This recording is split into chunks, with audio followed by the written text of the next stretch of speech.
In this video I'm going to be showing and demonstrating a brand new product into the market, and it's from a company called Octavi, and it's likely to appeal to simmers of all levels. It's a small compact Octavi IFR1 controller.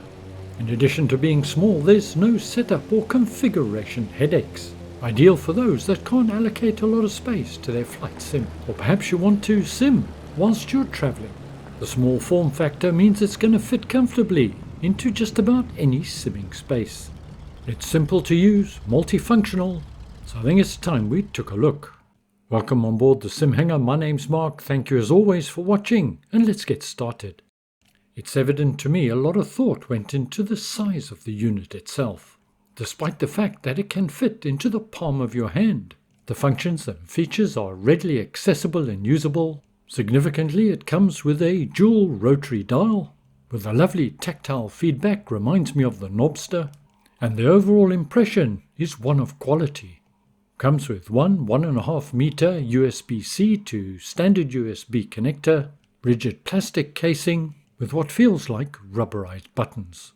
Octavi boast on their website this is the world's smallest cockpit. Well, that's an overstatement. But what it is a very useful and handy multifunction device, letting you control your autopilot, transponder, radio and VORs, and most significantly, you can interface directly through this unit with your navigational avionics GNS 530, 430, G1000 and so on. This product is primarily aimed at the general aviation pilot. For any of you that take the plunge and get this unit, well, you're not likely to suffer from buyer's remorse. Currently it supports both X-Plane and Microsoft Flight Simulator. And setup is a doddle. You download a MobiFlight profile and put it in your community folder. MobiFlight is a freeware configuration app, but you don't need that installed, just the profile. Then there's a separate plugin which you need to download. For Microsoft Flight Simulator users, you run this after you've started your sim. It is in effect your configurator, and you're good to go. For those of you that would want more configuration options, well, these are available via MobiFlight, but the Octavi does a grand job at default level. That's what we're testing today. Welcome to Blackbird Simulation's marvelous Cessna 310R, one of my favorites. We're not far from Mount Kilimanjaro. Yes, I know the Cessna's a bit grubby. I did mean to give it a wipe down before the video, but ran out of time. Let's now jump into the cockpit and have a look at some of the detail. It takes a little while to get your head round how the unit works, but once you've got it, well, it's relatively intuitive. These center buttons here are what I call your function select. COM1, COM2, NAV1 and NAV2. FMS1 is your first navigational device, in this case a GNS 530, and FMS2 is the 430, as well as autopilot and transponder. You'll note there's secondary functions for some of the buttons. The dual rotary is also a push button, in effect a shift, but lets you select the secondary function. Let me demonstrate. I'm going to select COM1, and then using the rotary dial, you can see on the GNS 530 I'm now changing the frequency, small dial the decimals, large dial the whole numbers. And I can swap out the frequencies as well. Leaving the button on COM1, I've now pressed the rotary dial in, and above that is a secondary function heading. So I'm now effectively in shift mode, and now as I rotate the dial, you'll see the heading is changing. Inner rotary, large changes, outer rotary, smaller changes. Just like in the real thing. You're getting the gist of it now? Now I'm going to press the rotary dial in, shift is off, rotate the dial again, and once again I'm changing the comp frequencies. The only tricky bit is to remember when you're in shift mode. Let's do another quick example. I've pressed NAV1, now rotate the dial, and once again on the GNS 530 you'll see the frequency change, and I can make it the active. It has a secondary function course. I've pressed the button, and now you can see I'm changing the course needle. I'm now going to select the FMS1 button, then the rotary dial will become the right hand dial button on the GNS 530. Note the secondary function buttons match those on the GNS, CDI, OBS and so on. I'm going to demonstrate the CDI. I press that and in sim it's changed from GPS to VLOC, press it again, it changes back. Message is flashing so I can select message on the unit. I can select FMS2 and do likewise for that. Staying with the GNS 530 for now, I have access to various functions such as procedure. The buttons on the right hand side of the unit are exactly what's on the GNS 530, and the rotary dial will carry out all the functions that the right hand dial would do on the GNS 530 or 430. Using both the inner and outer dials you can select various functions. We'll shortly be taking off, so let's set up two of the Garmin units in a typical configuration. Let's also just set up our transponder, select the transponder button, then using the rotary dial, inner changes the first two numbers and outer changes the last two numbers. Easy as pie.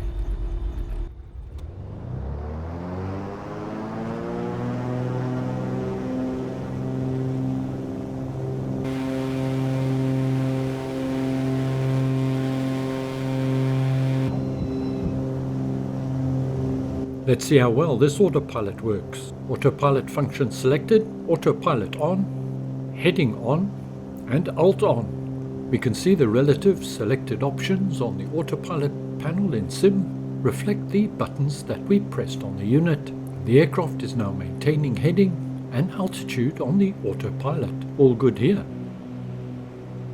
We're not too far from the magenta line, so I'm going to press the nav key and the aircraft should pick up the route and adjust accordingly, which it's doing.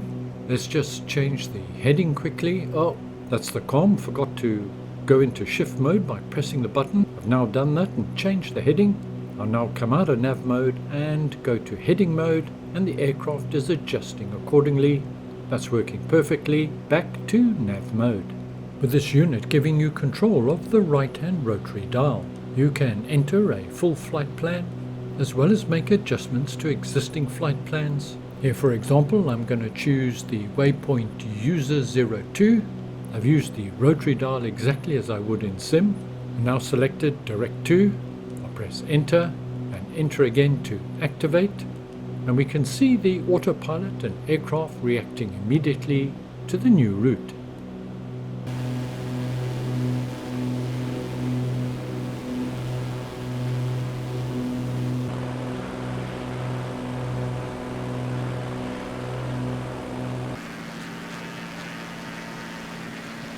We've now switched to the Beechcraft Bonanza G36 so we can have a look at the G1000 panels, and the Octavi IFR1 operates in exactly the same fashion, giving you control over most but not all the functions, and once again you're limited to the lower right hand dial, but that's the one that operates most of the functions anyway.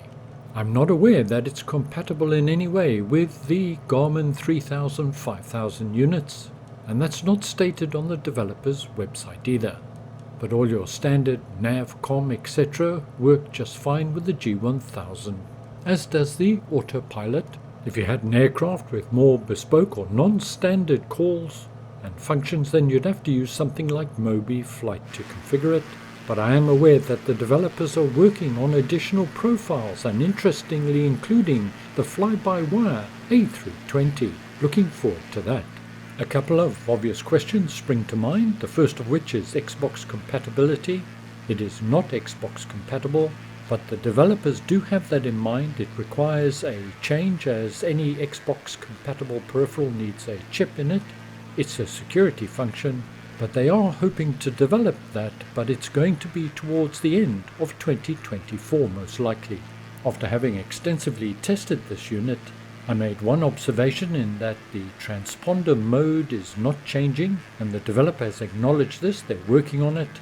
Apparently this functionality was lost at the last Microsoft Flight Simulator update. One negative that I did raise with the developer was when moving into shift mode. There's no indication on the unit that you've changed, and it's quite easy to forget and not be sure whether you're in shift mode or normal mode. The developer, Felix, acknowledged this. They are aware and they are working on a number of possible solutions initially so that it would enable anybody using this in VR an on-screen prompt.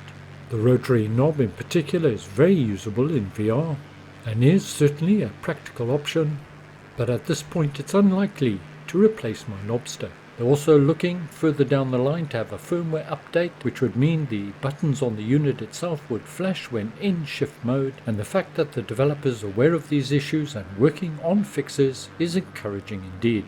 Overall, I've got to say, I really do like this controller, and the fact that one simple device covers all the major functions. Right now as it stands, it's most suitable for GA flying. It's not an inexpensive unit, but you are getting quality, and something that I would imagine would last you for many years to come. And as always, the choice is yours, but this is a unit I'm likely to be using in the future. I hope you found this review interesting and informative. Stay well, look after yourselves as always. See you again soon, and ciao for now.